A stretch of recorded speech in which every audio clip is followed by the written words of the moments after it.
Alam niyo ba na kahit nandito ako sa Pilipinas, ang asawa ko ay hindi pumapalya sa pag-update sa atin ng aking mga alaga katulad ng manok, ng ating crayfish, at ng ating mga bubuyog. Yes po, etong lolo na to, nakikita niyo na yan. Siya talaga yung nakilala ko na tulad ng sinasabi sa inyo sa mga hindi pa nakakapanood. Nanghihingi na lang ako talaga ng puno ng saging sa kanya. And then suddenly, nakita ko yung kanyang mga alagang bubuyog. Tapos sabi ko sa kanya, willing ako matuto. And then tuwan-tuwa siya guys kasi nakikita niya talaga na bet ko talaga mag-alaga nito. Kaya naman regaluhan niya ako ng isang box na bubuyog. Yung masaklap lang dyan guys, isang buwan ko palang naalagaan yung ating mga bubuyog at kinakanakan lang ko na umuwi ng Pilipinas, kaya isang buwan ko lang sila naalagaan. And then after 1 month guys, ay lagi niya akong ina-update kung meron na bang pagbabago dito sa ating mga bubuyog. Yung unang box ko nga pala ng bubuyog, ang nangyari ay umalis yung queen, kaya naman pinalitan niya ng panibago. And then eto nga yung pangalawang buwan na tiningnan niya ulit, ay dumadami na yung ating mga bubuyog. At ang masaklap guys ay nagpo-produce na ng queen ng ating mga bubuyog, kung saan ay hindi maganda kasi kapag ganitong nag-i-start pa lang tayo and then nag-produce sila ng queen sabay-sabay, at meron nga nakita tong lolo na to ng tatlo, ang ibig sabihin ay hindi tayo makakadami ng harvest ng honey. Kasi kung bakit, kapag umalis yung queen bee na yan, ay possible na hakutin niya yung at least 30-40% ng mga bubuyog. Ngayon, kung tatlo yung sinilang na queen, ang mangyayari niyan ay magkakahati-hati yung ating mga colony at mababawasan ang pag-produce o magiging matagal ang pag-produce ng ating honey. Kaya hanggat maaari, kapag sinisilang pa lang sila, ay talagang importante na chinecheck pala ang ating beehive. And then kapag may nakikita na sila na hindi pa lumalabas, ang kadalasan ginagawa ng mga ibang beekeeper ay tinatanggal na to o pinapatay kaysa mahati-hati yung ating mga colony. Tapos sabi nga ng lolo, dahil dumadami na yung ating bubuyog ay kinakailangan natin ng panibagong bahay, kaya binigyan niya na naman tayo ng panibagong box at ipapatong nga lang yan sa ibaba. At nakita na nga ni lolo na pwede na rin tayo mag-harvest ng honey. Imagine that guys, sa loob lang ng 2 buwan ay nakapag-harvest na tayo ng honey. At ang asawa ko nga siyang magte-taste test syempre dahil siya ay nasa Japan at tayo ay nasa Pilipinas pa. Kaya naman ang lola niya excited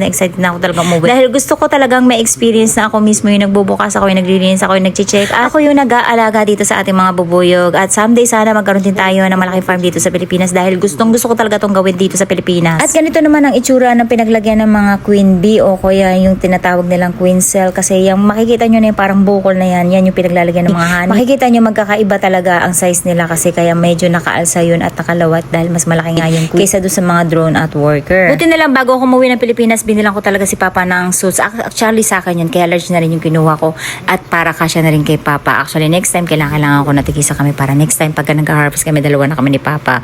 And then ang ginagawa ng lolo na to, chinecheck niya talaga isa-isa yung ating mga bubuyog kasi tinitingnan niya kung merong mga extra queen cell, kasi pwede niya nang tastasin muna yun pansamantala para hindi lang magkahiwa-hiwalay. At ito nga pinapakita niya kay Papa yung pinaglagyan ng isang bee na ibig sabihin ay posible na may pinanganak na bagong queen. At tapos chinecheck ni lolo nga kung nandito pa yung original queen natin at parang hindi niya nga nakikita, pero sabi niya ay meron na nga sinilang na 4 na bagong bubuyog. Maaring naglipat na. Tapos ang sabi nga ng lolo ay kita niya merong mga nakakap na dito sa ilalim natin, kumbaga natakpan na ng wax at pwede na daw silang i-harvest. Kaya naman agad si Papa pinakuha niya ng planggana kasi para matikman din daw nila Papa kung ano ang lasa nung sarili mong gawang honey. O diba nakakatuwa guys, imagine that 2 months na, almost 3 months kasi 2 months ako dito sa Pilipinas and then 1 month ko inalagaan din yan bago ko umuwi ng Pilipinas. So imagine that guys, every week pwede na tayo mag-harvest ng ating honey at libre na tayo. At as long na madami sila, mas maraming chance na maka-harvest tayo. Kaya sa una talaga nag-i-start ang mga beekeeper sa isang box lang and then nagkakaroon ng mga bagong queen and then dumadami yung colony tapos naghihiwa-hiwalay. Kaya kailangan pagka naging beekeeper ka din guys ay meron ka ng mga extra box kasi kapag dumami sila at naglayas, hindi mo alam kung saan sila nagpunta. At least yung kung may naka-extra kang box na nasa tabi lang nila, once na mapalayas yung bagong queen at nagdala siya ng bagong colony, ay meron kagad silang malilipatan na nandun lang din sa tabi nila. Usually ganun talaga yung mga nag-aalaga, dumadami na lang, nag-start na lang din sila sa isang box. Kaya naman ito yung first time na mag-harvest sana si Papa, tapos kukuhanan sana niya ng video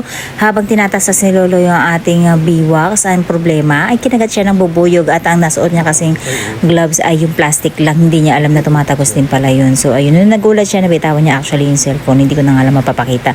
Kaya naman ang lolo nyo ay pinapakita na lang dito ni lolo yung pinaglabasan ng isang queen cell, no? Yung ating isang queen na wala na rin siya dito.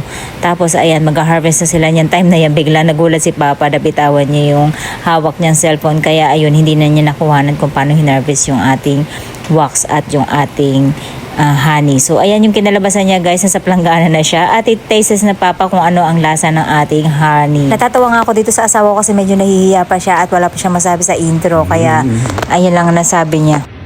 全然違うね。すごいなんかいろんな花の味がする感じ。うまい。